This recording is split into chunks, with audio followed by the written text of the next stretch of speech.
You've seen the title, you know what's happening. It is time for another coloring vlog. This is one of my favorite videos to film each month. I know they're not everyone's cup of tea, but I find they're a really nice break for me from doing the intense coloring challenges I'm usually doing on the channel. And it always allows me to get to know you guys a little bit more. It just feels like we're chilling and hanging out together. So make sure you have a snack, a beverage, or you're doing some coloring whilst watching this video. Basically, it's just gonna be a chill, chatty time doing a whole bunch of coloring related things together. We've got a few things on the agenda for today's coloring vlog. So I wanna go to the library at some point today. We all know how I love going to the library, and we're gonna be browsing through some books. I'll chat about the reason why behind that later. I also wanna share with you what's currently on my coloring book and coloring supply wish lists. I often get asked what I'm looking to purchase next, so I thought it'd be fun to go through what's on those two lists. We are then going to finish off a page in small victories because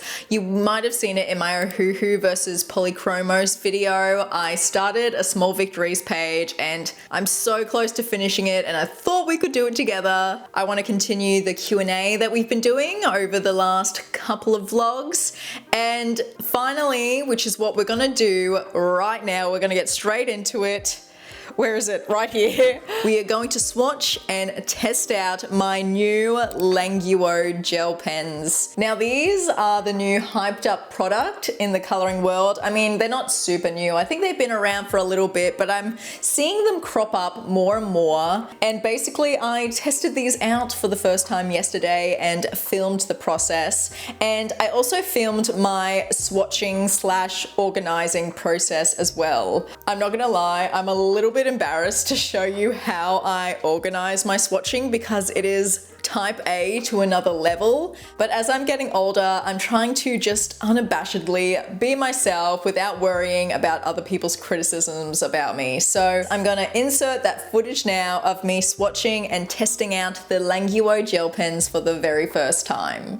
So I think I spent nearly 2 hours trying to decide which set of Languo gel pens to buy. There are so many options online. It was honestly a bit overwhelming, but in the end, I went with this 99 pen set that came in its own storage case. It just seemed like the most practical choice, especially for keeping them organized and easy to access. When the set arrived, the first thing I did was take every single pen out of its tray and then loosely sorted them into different color families. I also had the product listing swatch sheet open on my phone, just in case it was hard to tell the exact color from the barrel alone, which is often the case with pretty much every art supply out there. Next, I created a super basic swatch grid on a scrap piece of paper and tested each pen, keeping them grouped roughly by color family. During this first round of swatching, I noticed a bit of railroading. That's when the ink comes out unevenly and leaves a lighter strip down the middle of your stroke. It wasn't terrible, but it was noticeable. Interestingly though, I only really had this issue in the initial swatch session. In later swatching, which I'll show you in a moment, it wasn't nearly as bad. And here is where my hyper type A organization loving brain really comes out to play. I took all those rough swatches, cut each one out individually, and rearranged them into my preferred order from lightest to darkest, while also keeping similar tonal families together. Once I was happy with the order, I moved on to my proper swatching using my Sarah Renee Clark swatch decks. This is where things went a little bit haywire because unlike colored pencils where your first swatch is an accurate representation of what you'll get, these gel pens didn't quite behave that way. Some of the initial swatches weren't true to the actual color once the ink started flowing properly. I think it's because the pens had been sitting in the case for so long that the ink needed to be shaken or mixed inside or something, I don't know. Because of that, there are a few colors I probably would have placed in different color or tonal families, but hey, you can learn from my little mishap. If you get a new set of gel pens, it might be worth scribbling for a few seconds before doing your official swatches, just to make sure you're getting the true color. With swatching done, it was time to put these to the test in an actual coloring page, and Wow, I can already tell I'm going to be obsessed with these pens. They're perfect for adding tiny, precise details that I could never quite achieve with a standard acrylic marker. They have this beautiful fine tip that makes it so easy to add little dots, lines, or accents without overpowering your page. Of course, I had to push them a little further, so I tried colouring directly over the line work to see if the opacity was strong enough to cover it. Unfortunately, that didn't work quite as I'd hoped. The lines still showed through, so I ended up going over those areas with acrylic marker later on instead. But after this testing session, I actually came across a tip from Colour with Claire. She recommends putting a little blob of blue tack at the back end of the pen to help reduce the air inside the barrel. Less air means smoother ink flow and, most importantly, better opacity. You'll see me try this trick later in the video in small victories, and it absolutely worked. Nevertheless, I think I'm still going to stick to using acrylic markers for completely covering line work, but these Languo gel pens are definitely going to be my holy grail for super fine, intricate details. I'll keep you updated in future videos as I continue using them, but as of right now, I can absolutely see what all the hype is about. I want to apologise if you hear any loud wind gusts or gales in the background. It's a very windy day where I'm living today. But let's chat about what's on my wish lists at the moment in regards to colouring books and colouring supplies. And I'll also say that if there are any supplies that I've recently spoken about or books that you don't see on these lists, it's probably because I've already purchased them and I'm waiting for them to arrive, or I've got them on pre-order as well. I'll quickly rattle off the things that you can't purchase on Amazon but I've got on my mental wish list. In regards to books, I spoke about this in my mid-year colouring check-in. I'm really excited to see flip-throughs of Hannah Carlson's new Halloween book. I have her Witch's Cottage book and I absolutely love the witchy illustrations in that, so I have a feeling her Halloween book is going to be right up my alley. I'm also really excited to see Maria Troll's new books, her autumn one and her Christmas one. I did originally have her fairy tale, I think it's Fairy Tale Worlds is the English translation. I did have that on pre-order and that recently came out, but I actually decided to cancel my pre-order of that book because I just find myself not gravitating towards her books at the moment, and I feel like I need to colour more in the 2 books of hers that I have to justify ordering another one. So I probably will pick up that book at some point in the future, but I don't know, I want to colour a little bit more in the 2 books of hers that I already own first. And in regards to supplies that you can't get on Amazon, at least here in Australia, actually no, you can get these, but I think it's going to be better for me to purchase them from another website, and that is Distress Inks. Or I recently saw Shelley from Shell's Colouring Journey, her Distress Ink tutorial, and that definitely convinced me that I need to pick some up. I'm just not sure what the best way to buy them is. You can buy them in packs, in like little mini pads, or you can get the bigger pads, open stock. There's just so many colors to choose from as well, and I don't know what colors to choose to start with. So yes, I do want to pick up some Distress Inks in the near future. And then I also want to pick up some Kindy Glitz at some point. They're kind of like Australia's version of Stickles, I suppose. We all know that I tried to add loose glitter to my pages in the past to add a bit of shine, and it did not end up well. So I think Kindy Glitz is going to be the way to do that. It's basically just glitter glue. Now let's move on to my Amazon wish lists. I have 2 wish lists dedicated to colouring, one for books and one for supplies. So on my colouring books wish list, now this first one I've got on my list, I feel a little bit duped by because it came up on my recommendations and I just saw 1st of August there and I was like, oh cool, it's coming out soon. And then I quickly realized later on when I was like, oh, surely it's come out already. It's 1st of August 2026, so I have to wait a year for this to come out. Who knows if I'll still want it by then. But just looking at the product images for this book, it looks so cute. I feel like it's kind of the perfect mix between sort of a simple and bold coloring book, but also having more detail as well.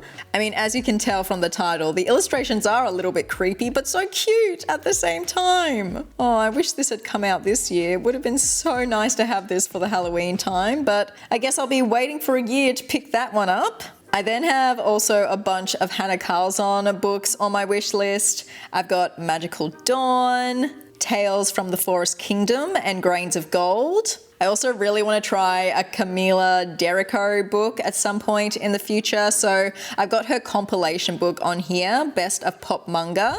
I would also really like at some point in the future to pick up Emily Lederhall Oberg's older coloring book. This is Fairy Tales, but similar to the whole Maria Troll situation, I do want to color in her other book that I own a little bit more first before I purchase this one. Woodland Watercolor. I've seen this on a few people's channels and I really like the idea of having a book fully dedicated to using water mediums, so that's why I've got this one on here. However, it is a little bit more of an expensive book in comparison to the other ones I have on my wish list, so I haven't made the plunge into purchasing that one just as of yet. I've also got a mythographic book on here. This one appeals to me the most. I haven't tried a mythographic book yet. And then finally, I got Nunor Therapy. This has been on my wish list since August last year, basically a year now. And I think these bear illustrations are absolutely adorable, but I don't know, I think I've always just prioritized other books more. I've always wanted other books more than that one. All right, now let's go to my coloring supplies wish list. If you saw my last video, you'll know I desperately want to get my hands on the full set of Neocolor 2s, but holy moly, they are not a cheap purchase. They are 320 Australian dollars, at least on the Amazon website, and so yeah. I'm not sure if I'll take that plunge, definitely not anytime soon. I'm wondering if I should just go down the open stock method. I've also had the Sakura Jelly Roll Glaze pens on my wish list forever. I keep umming and ahhing about whether I actually want to own these because some people have said that it sort of creates a bit of like a bumpy texture on your coloring page, so it's hard to color the page on the opposite side. I then have the soft pastel set of Posca paint pens, which now that I have the Languo ones, I don't know if I need this on my wish list anymore. We'll keep it there for now. And then at some point I do want to try the Sakura Jelly Roll white gel pens. I recently became a member of Olivia Odoron's Patreon, and in her color alongs she uses this white gel pen a lot, so I thought, you know what, maybe I need to give it a go. Her pages are stunning, so I will use whatever she uses. And then finally I have the Caran d'Ache palette down here. I know this is probably not really a necessary purchase, but I've seen so many colorists use this for their water mediums, especially the Neocolor 2s, and yeah, that's been on my wish list since the 4th of July of 2024. I think I just keep it on my wish list so that if it ever goes like massively on sale, I will quickly go and pick it up. But yes, those are all the coloring books and supplies that are on my radar at the moment, and hopefully I will have in my life at some point in the future. Apologies for the slightly bizarre filming angle here, and of course it's just started raining, but we've made our way to the library. I'm dropping off a book and picking up a hold, but I'm also here because I wanted to browse some beautiful book covers. I can't remember if I said this in the intro, but basically in my last video I spoke about how a subscriber suggested that I should do a challenge video where I color pages based on beautiful book covers, because I'm always talking about how I love beautiful books. And so many of you said yes in the comments, so we're definitely going to make that video happen, probably not till next month, but I just wanted to get some ideas whilst we're at the library today, look at some covers and just get some, ideas percolating in my head and see how I could make that video work. And the library has such a greater book selection than you just find in stores. So yeah, let's go drop off a book, pick up a hold and have a look at some very gorgeously designed book covers.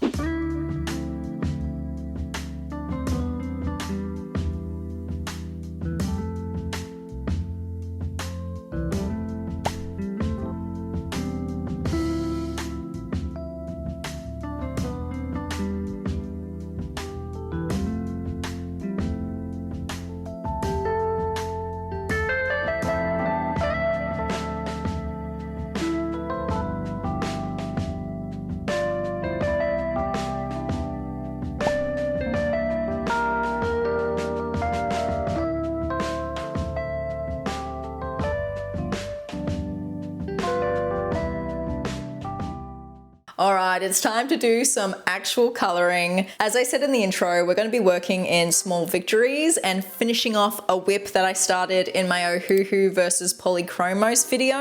I have worked on the page a little bit since that video. I've just done a black acrylic marker background, and then I've also in the center used my Prismacolors to create this black to gray gradient. When I did this, I was kind of like, oh, maybe going into gray wasn't the best idea, but like a lot of the time, it has grown on me. And what my plan is to do right now with you, I was going to do gold watercolor accents, but now that I've got that gray in the middle, I'm wondering if I should do silver instead. But then I don't think silver will work with the sort of orangey yellow flower combination that I've done. So I'm thinking, which is something I don't ordinarily do, is do a mix of gold and silver. It's funny, in my real life, I am so against mixing metals together. So it's a little bit ironic that I'm contemplating doing it on a coloring page. I'm not sure how successful it's gonna be, but we're gonna give it a shot. And I do wanna try doing some more Languo gel pen accents, and maybe we'll try that hack where you put some blue tag on the end of the pen and see if that makes it more opaque. And then whilst I have my watercolors out, I'm thinking I might as well finish that page that I tested the Languo gel pens out on, the one from A Million Magical Creatures by Lulu Mayo. Yeah, I just need to do the gold watercolor accents for this one, and then this one will be done as well. We're gonna get 2 pages done today, team. Very exciting. And whilst you're watching me do some coloring on screen, we're gonna continue with the little coloring Q&A. If you haven't been keeping up to date with the coloring vlogs, basically I asked you all to send me in some questions, and I'm just slowly making my way through them all throughout the vlogs. So let's have a look-see. Why did you start coloring? I've answered this question on the channel before, but I thought I'd answer it again since I do have a few new subscribers. Basically, I was feeling really burnt out and directionless in my life. For those who don't know, I had a vlogging channel before this one here, and I tried to get it off the ground for 5 years. I was putting in so much time and effort, and I was just finding no success, and I threw my hands up in the air and said, I give up. And so when I gave that up, I had to find something else to do with my time and pour my energy into. And I thought, you know what? I feel like doing some art and drawing and painting, and so I went onto Pinterest to get some ideas, and that's when I discovered coloring pages that kept popping up. Like I was like, oh, this is a cool artwork, but then I saw the same artwork colored in different ways, and I'm like, wait, what is this? And those were Rooms of Wonder Johanna Basford pages that I stumbled across. And basically from there, it was just a domino effect. I discovered Sarah Renee Clark, I discovered the entire coloring community and all of the coloring YouTubers. And I'm someone who's always on the search to fill my time doing things that sort of make the outside world fall away. You know, when you're doing something and you're just so immersed in it that you forget what's happening in your real life, you forget about your worries, you forget about your troubles, and time just seems to fly by. You know, you start doing it and the next minute it's 5 hours later and it doesn't even feel like it. And coloring created that feeling for me, and I felt this immense sense of purpose whilst doing it, which is very bizarre because I'm like, why would coloring between lines on a page elicit a feeling of fulfillment and purpose? But it did that for me, and you know, long story short, that's why I started a pictured purpose, so I could spread the love of coloring and help people find this hobby that's brought me so much joy. Has Jackson colored with you since the honeymoon vlog? No, he has not.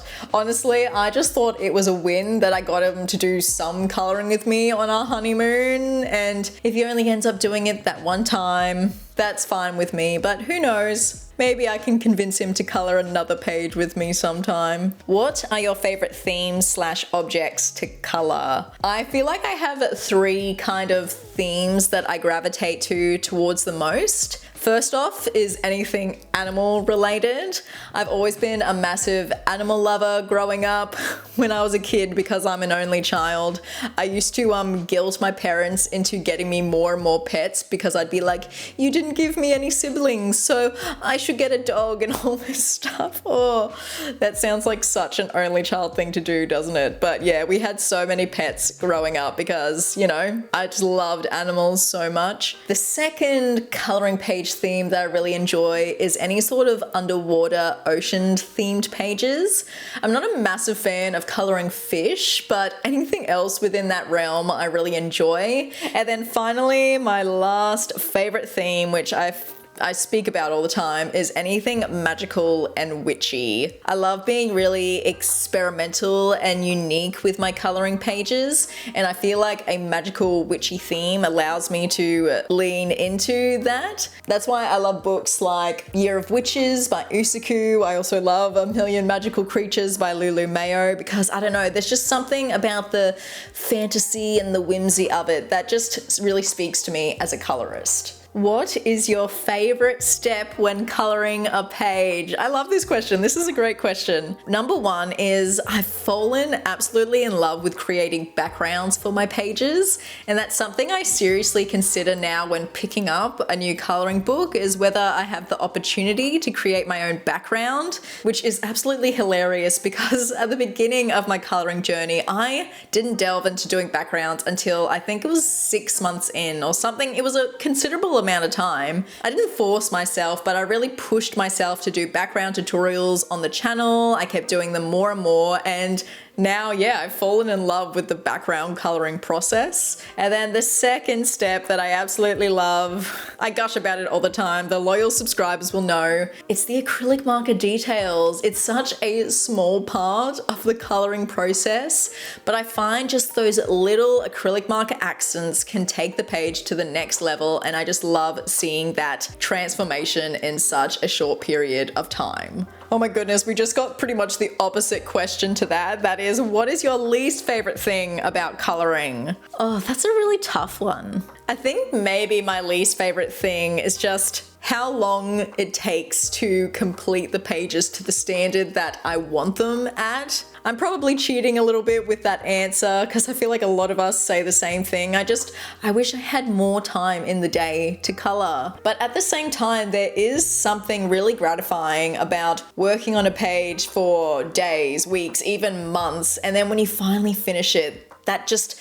sense of completion after working on something for so long, oh, it is such a great feeling. I'm actually planning on doing, I think it'll be next month, I'm doing a video on how to color faster, just to share some of the tips and tricks I've learned along the way so that, you know, you can get a few more pages done each month. Let's answer one final question for this video, and that is, how did you learn to color and blend to add such life to your pages? I have such trouble doing that to my pages, they just look flat. I always struggle to answer this question because I honestly think it just comes down to time and practice. At the beginning of my coloring journey, I spent so much time looking at color alongs, looking at other people's coloring pages, and just trying to recreate them. I just looked at pages I really loved the look of and tried to recreate them myself. Just always make sure that you credit that person if you're sharing your finished page on Instagram. That's very important. I was also just coloring so much at the beginning. You know, when you find a new hobby and that's all you can think about and want to do? That was me. I was coloring for at least an hour a day, I think, for the first 6 months, and that made a massive difference. What is the saying? It's something like, if you do something for 10,000 hours, you become an expert at it, and I'm definitely not at that point, but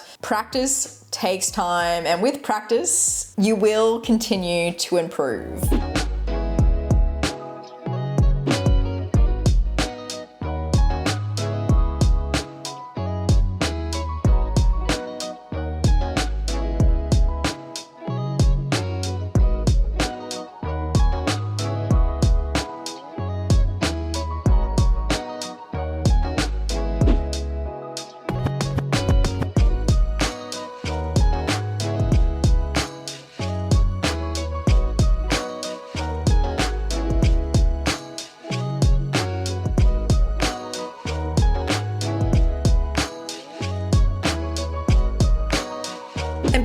we just finished 2 completed pages, it means I can update my coloring journal. So let's do that now. So the first thing we do, we've got to go into the colored pages section, and we need to update small victories from 43 pages completed to 44.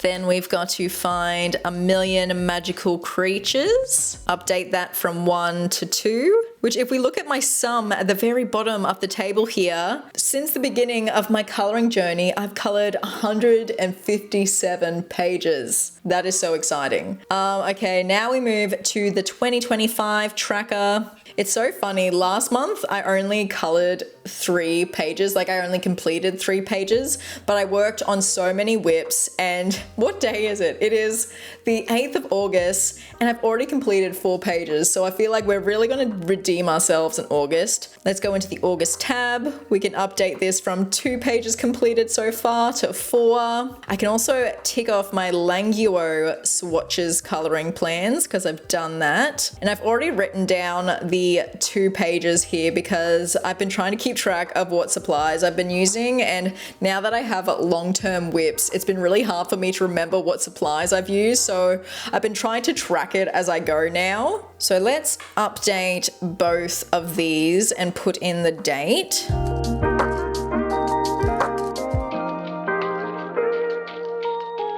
There we go, we can collapse those toggles. I've already got them down as books colored for the month, and then I can also delete them from my whips section. That's so exciting. So I had 5 whips on the go, and now I only have 3. Oh, that feels so good to delete those. Now we can go down into my completed pages table. This is where I document how many pages I've colored for the year and how many books I've colored in. So I've already colored in a million magical creatures this year. So I can take that total from 1 page colored to 2. And I have not done any coloring in small victories this year, I'm pretty sure. Let me double check. No, so I can add that to the table, which brings our total to 29 different books colored in 2025. Not too shabby considering I have 42 books. At least that's over half, you know, I'm happy with that. All right, I think I'm gonna leave it there for this month's coloring vlog. I hope you enjoyed it. If you made it all the way to the end of the video, let me know by leaving, what kind of emoji should I get you to leave in the comments? Let's leave a flower emoji in the comments to commemorate the finishing of that small victories page. But until next time, happy coloring friends. Have a good day, have a good life, and I'll see you in the next one. Bye.